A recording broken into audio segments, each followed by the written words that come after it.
And I would say for me, the past several years, I wouldn't say 2020, but 2018 and 2019 were really hard for me. I was trying to move my agency forward on one arm, and I was trying to move my coaching and my group program forward on another arm. And I hired a big team and, fully admit and take complete responsibility for the fact that I had never really managed people as employees before. I'd always had contractors in my business. So that was like a crazy learning curve, and it was so hard. And it was a real challenge to try and move both of those initiatives forward in my business. And, while the business made more money than ever, I personally took home less than I had in 15 or 16 years in being in business for myself.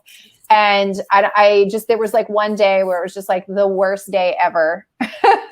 And if it could go wrong, it did go wrong. And I finally just like threw in the towel and said, I can't do both of these things and do them well. Like, I'm not doing great in my business. I'm not being the mother that I want to be. I'm not being the wife I want to be. I'm not being the friend that I want to be.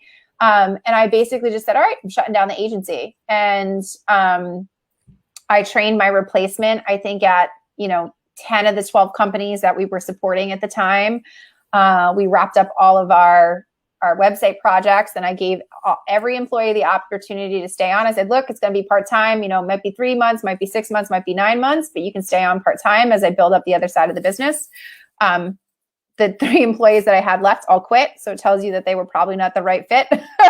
And, here we are about a year and a half later, and I have zero regrets about it. But I tell you, that was probably one of the hardest things I ever had to do, because I really did take my responsibility very seriously, and like providing for people and having employees and really making sure I delivered all this good service.